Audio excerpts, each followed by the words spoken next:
Então, assim, muito nós já poderíamos saber. O que é que a gente já poderia tomar como sendo verdade, que ainda não está na cabeça da gente alojado como sendo verdade? Que, de fato, existiu vida em Marte lá atrás, que, de fato, existem construções em Marte, na superfície embaixo, que tem seres, sim, morando em Marte, que existe vida na Lua, na superfície embaixo, notadamente no outro lado obscuro da Lua, que a Lua não é um satélite natural, que a Lua é, entre aspas, um mundo artificial, uma coisa produzida por uma civilização com a capacidade de produção tecnológica absurda, que produziu aquilo, trouxe aquilo sendo dirigido de dentro, ou seja, algo trouxe aquilo para cá, ou aquilo veio para cá, e foi colocada numa sincronização com a Terra absolutamente artificial, não é natural. Não há nenhuma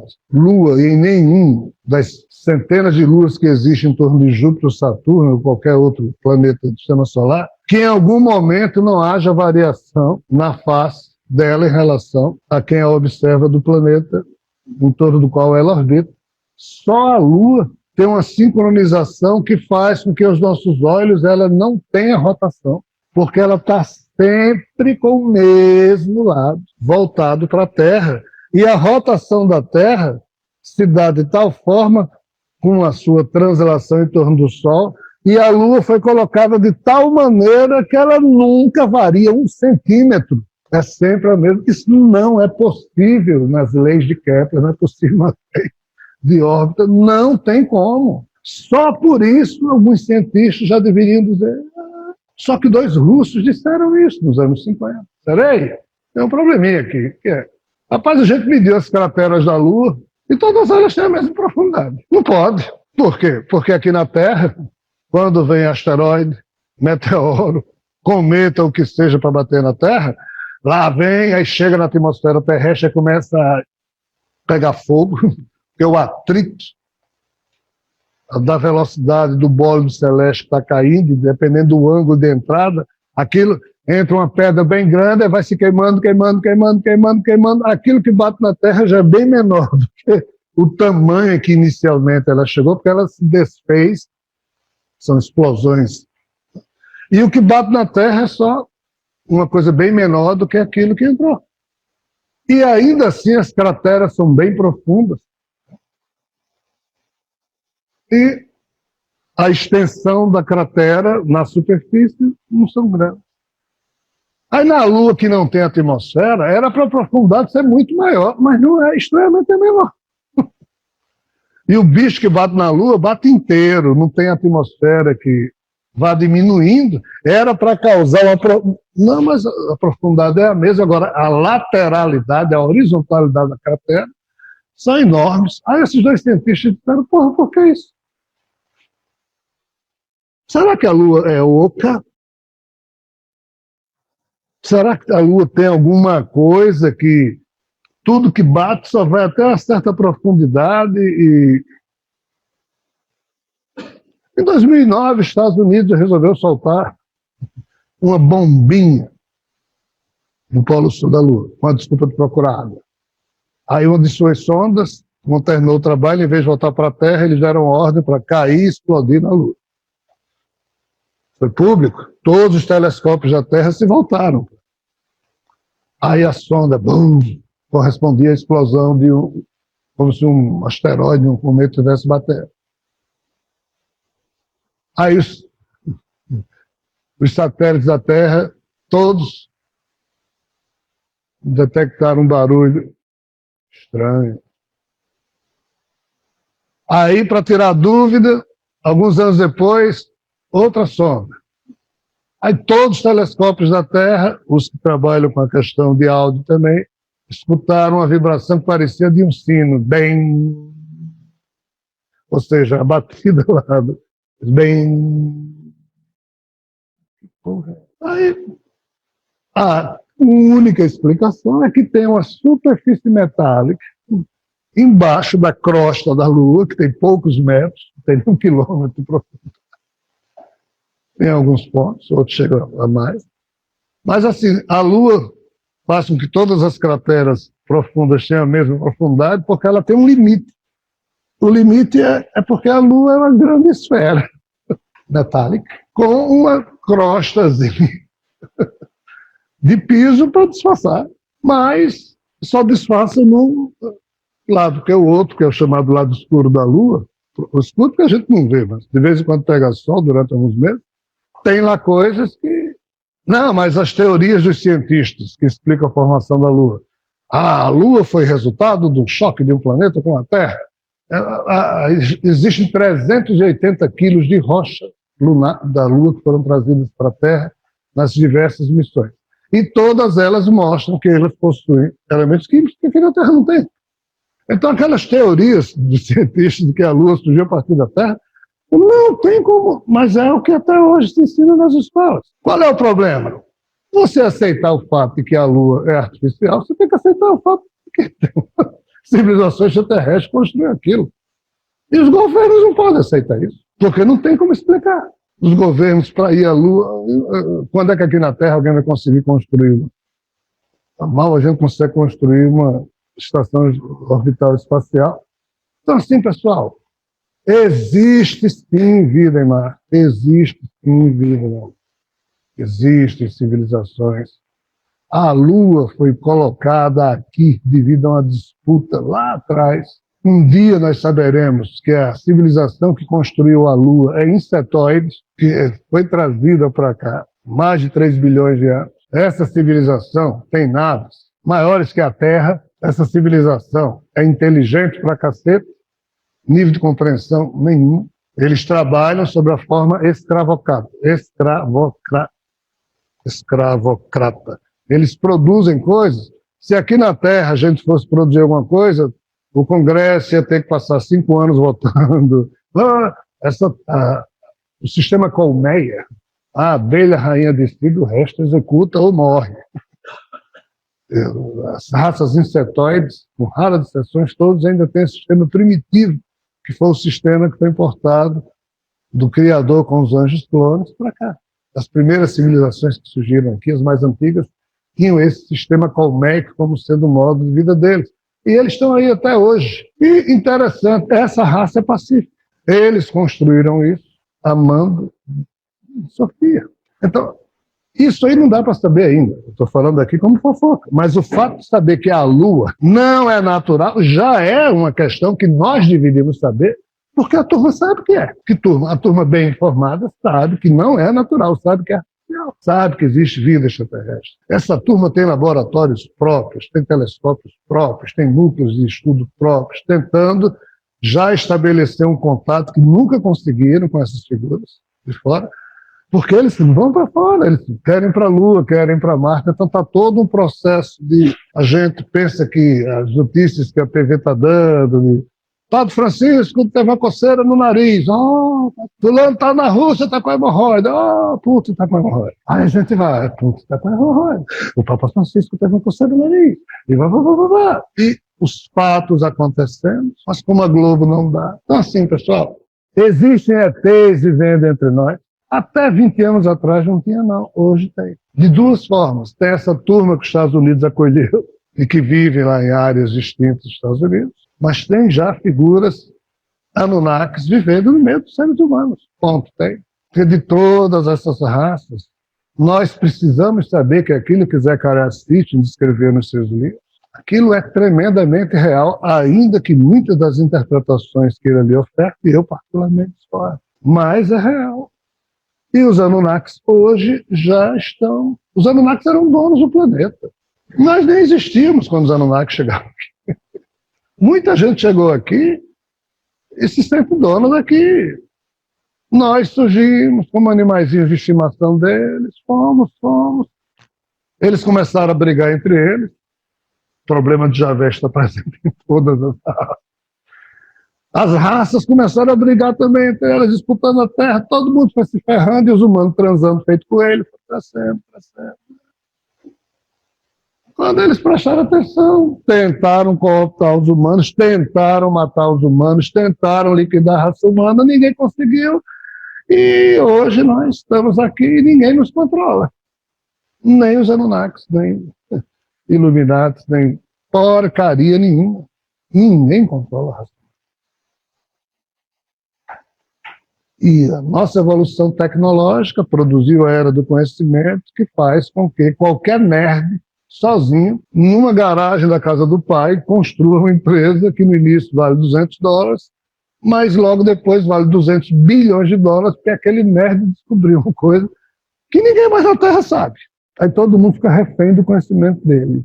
Provavelmente eu sou o único imbecil que estou escrevendo a porrada de livros que em tese pode ser interessante, mas as informações não valem R$1. Porque ainda não chegou o momento dessas informações. Mas como elas não pertencem a A ou B, a C, que seja. Mas essas outras figuras transformam as informações que têm em verdadeiros bunkers para a guerra econômica e financeira, para valorizar aquilo, e são players, ou seja, são agentes, são jogadores de um processo maior, que disputa o quê? As mentes, porque tem que ter consumidor. Droga existe porque tem que consumir. Tem que ter consumidor. Não há nada que exista que não seja financiado pelo consumo. Nessas besteiras desse livro que eu escrevo, se não fosse a ajuda de vocês, eu tinha parado 10 anos. Você não tem consumidor. Então, vocês estão aqui exatamente financiando a minha, entre aspas, participação no processo, porque se não fosse vocês, já tinham parado isso há 1000 anos atrás. Porque não dá. Não dá. Aí entram as necessidades humanas, autorais. Então, assim, tem ETs vivendo entre nós? Tem. De formas que a gente nem imagina. A vida não é só humanoide. A vida tem diversas faces. E tem figuras aí fora que estão começando a ser... Porque o atraso na vinda de Sofia está criando problemas que a gente nem imagina. Só que Sofia não tem a opção fácil. Sofia não tem a opção fácil. Pra vocês terem ideia, ontem tentaram matá-lo. Pela primeira vez na história do universo, no dia de ontem, o dia humano de ontem, essa coisa que a gente chama de dia, tentaram matar a figura. Pela primeira vez. Então, assim, ficção, a coisa não é fácil. Eu não vou poder ir a fundo na história, mas é um drama complexo. Ontem Isabel fez uma pergunta sobre Zeus. Eu digo, Zeus tem dia que é assim, tem dia que é assim. Zeus ontem estava tendo a vida, vocês viram trovoada em cima da resenha, eu estou brincando, tá? Mas assim, essa turma é muito estranha, e muitos Zeus existem que a gente não conhece. E a turma armou para cima de Sofia, nem esperou a vinda, tentou matá-lo antes. Porque Sofia é, entre aspas, mortal. Ele é biológico, é diferente dos demos. Os demos também são mortais, mas só depois que eles cumprem um certo processo de existência que surge o desgaste. Nós, biológicos, não. Explode uma bomba em cima da gente. Não tem como recompor os demos. Então, assim, tirando essa coisa de Sofia, que eu não tenho como minimamente demonstrar a vocês que isso é real, o resto que eu falei aqui pode ser assentado em leitura de fatos, se os fatos são estranhos ou se não são. Mas assim, pessoal, com a internet, mesmo tendo muita contra-informação, mas para aquele que realmente busca a verdade, aquele que pode buscar a verdade, então assim, nós já estamos cansados, mas vem aí uma geração que quando tiver o mínimo de desconfiômetro quanto ao fato de que eles são as Dolores, de que eles são os humanos que foram condicionados pelo equívoco das gerações passadas a serem o que são, quando eles perceberem que podem ser diferentes, essa revolução que essas gerações vão provocar, haverá de transformar esse conhecimento que está disponível numa questão organizada, sistematizada, real. Eu não, alguns aqui não, mas os mais novos participarão desse processo que estão aqui nessa sala. Desse momento em que o joio e o trigo, usando a parábola de Jesus, em termos de informação, não tem joio e trigo em termos humanos. todo mundo joio. Mas em termos de informação, ainda tem uma parte boa e uma parte ruim a ser decifrada, e isso será naturalmente, mas realmente só depois que certos eventos cósmicos tiverem lugar. Aí essa nova geração vai poder rapidamente classificar o que é real e o que era simulacro barato, contra-informação produzida pelos donos do mundo. Então, essa palestra é o quê? É um convite à maturidade, é um convite ao fato de que, como Paul Hiller diz, eu não sei mais o que é que eu poderia dizer a vocês. Eu já me pus em risco, eu sou alguém que foi ministro de Defesa do Canadá durante 21 anos, estou aqui na frente de vocês dizendo isso, sei que muitos dos meus colegas aqui, e os caras, a câmera mostra, o discurso dele pegou de surpresa, o pessoal lá na ONU olhando, pô, esse cara tá maluco, e ele, estou me expondo, mas assim, eu não sei o que fazer além disso. O máximo que eu podia fazer é isso. Estou dizendo aqui para vocês, ó, é real. Rapaz, isso agora vai ser um divisor de águas, vai explodir, vai dar na Rede Globo. Não, porra nenhuma, daí canto nenhum. Está na internet. A internet é o lixo da verdade que não pode ser verdade, porque as TVs não deram. Como a mitologia é o lixo que está aí, mas as religiões disseram que aquilo era invenção, então para os homens e mulheres da atualidade, aquilo é invenção, porque as religiões disseram, então não pode ser verdade, as religiões não deixam. E nós não estamos sendo aqueles seres humanos que poderíamos ser. Nós somos tão somente aquilo que nos deixaram ser. Palavras de Dolores. Quem nos deixou ser? Essas famílias. Ah, é Javé. As famílias. Aí entra a questão humana. Ninguém controla mais a questão humana. Javé controlou. Muitos controlaram até um certo momento. Agora, já é humano controlando humano. Já é. Então, assim, nós somos o que cada um de nós faz de si mesmo. A vida é o que cada um faz dela. Mas se você não fizer, cuidar da sua vida ou cuidar de você, outros cuidam e fazem com que você caminhe entre o berço e a cova, com um dinheirinho no bolso, a conta bancária legal, se sentindo minimamente digno, trabalhou a vida inteira, tentou ser honesto. De fato, isso basta para muita coisa, mas não para o progresso da espécie. Isso basta para o seu progresso espiritual, pessoal, para a contribuição que você pode dar. Mas a ousadia dionisíaca pressupõe um pouco de porra louquice, um pouco de sair da zona de conforto. Às vezes a gente passa a vida inteira se arriscando, mas dentro da zona de conforto, porque é natural. Eu adoraria estar numa zona de conforto. Ah, como eu queria estar no colo de alguém. Eu não tenho nem com quem me aconselhar, pessoal. Eu sou um ser humano que eu não posso... Deus me ajude, Jesus me ajude. Me esclareçam. Não funciona conosco. Nós é que estamos esclarecendo. Nós é que percebemos que os deuses são os caras que nos criaram e nos dominaram, que nos condicionaram, são os caras que se utilizaram da gente. Só que nós chamamos eles de deuses, porque foram criados enredos e roteiros que a gente adora, esse pessoal. A Igreja Católica tem uma porrada de sangue. Tem católico que diz, eu vi a imagem de Santa Teresinha, aí outra já começa a chorar, você viu a imagem de Santa Teresinha. Porque para aquelas pessoas aquilo é profundamente valoroso, mas a forma de manter a turma na pílula azul. Mas a gente tem que olhar para isso com carinho, porque cada ser humano foi trucidado, ultrajado por esse processo. O espírito que me anima se libertou disso lá atrás. Aí traçou uma rota para ele. Até hoje, os egos que ele produz executam essa rota. O espírito que anima vocês também já se libertou disso há algum tempo.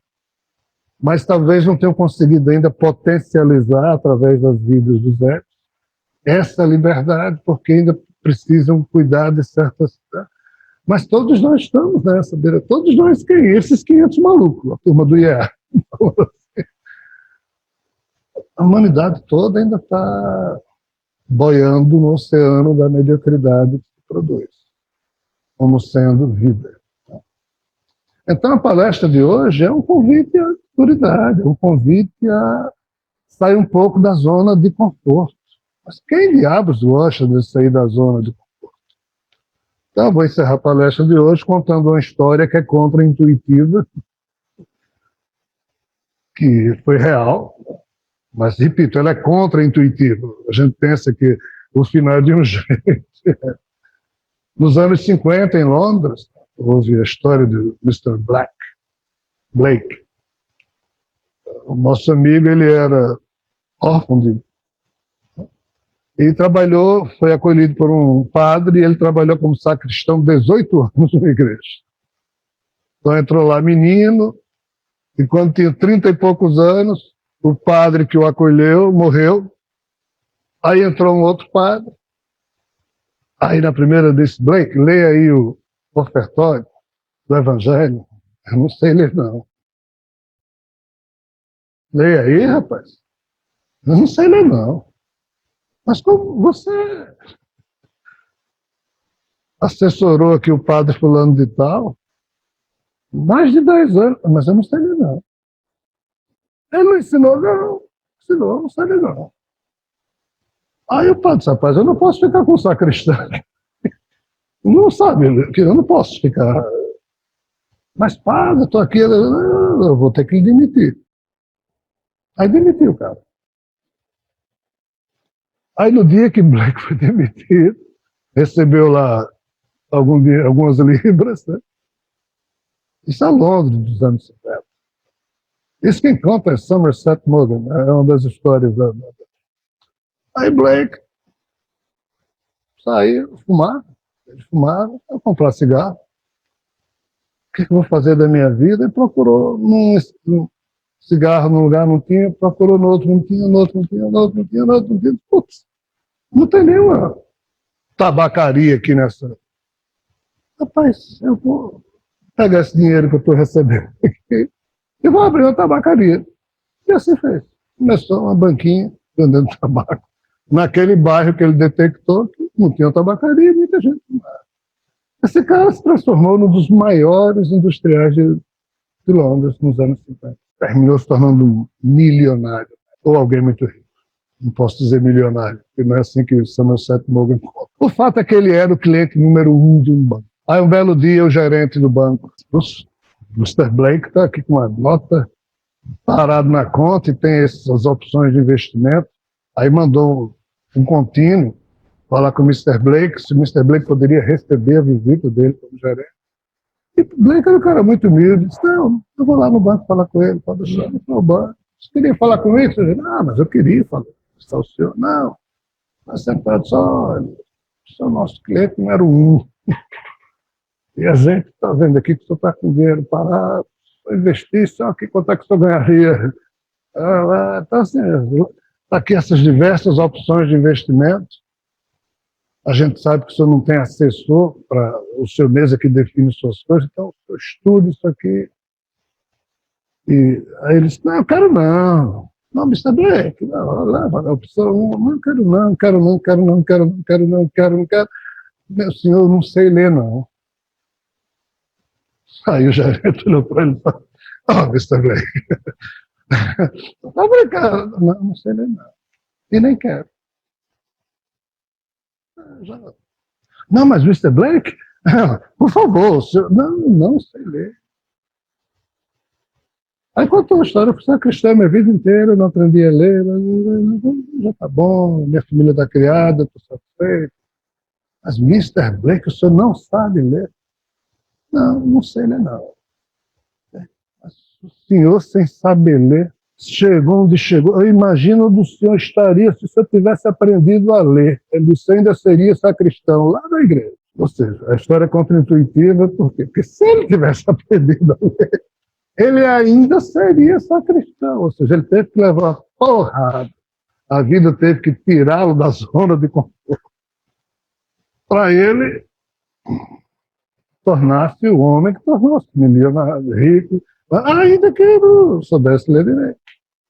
A questão é, a vida tem que dar um murro no estômago da gente, para a gente sair da zona de conforto que está, para poder perceber que nós precisamos, não é para enriquecer financeiramente, é enriquecer a nós mesmos com uma liberdade psíquica que nos permita olhar para as coisas e não ir no apelo do psiquismo imediato, do piloto automático, que a gente age no primeiro impulso, porque é aqui que eles nos pegam.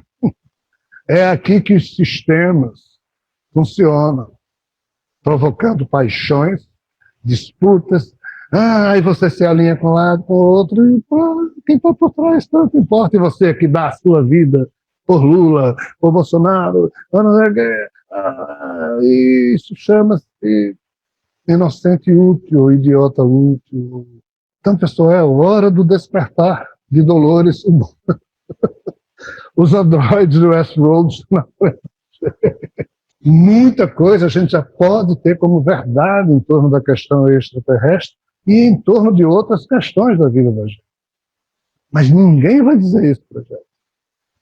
Tem que ser cada um de nós ajudando uns aos outros, sendo úteis, trocando informações, mas a gente tem que ter os momentos de definição interna.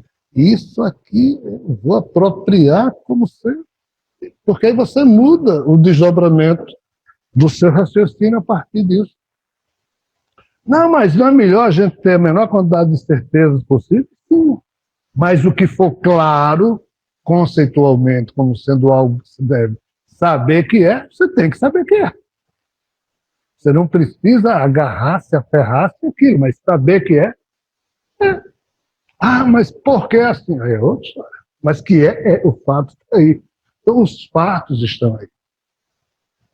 Tirando essa questão de Sofia, que eu não tenho como provar que é um fato, tudo mais que eu falei aqui é fato. Acrescentei o que não devia, a minha opinião sobre algumas questões, mas o meu objetivo é semear incômodo gostoso, incômodo filosófico, para nos movimentar, para gente. Então, esse foi o objetivo da palestra de hoje. Questão extraterrestre. O que é que a gente já poderia saber como real, que já é e a gente ainda não sabe. Tudo isso que eu falei. E o que eu falei aqui é besteirinha diante de todo o contexto. Então, paro por aqui.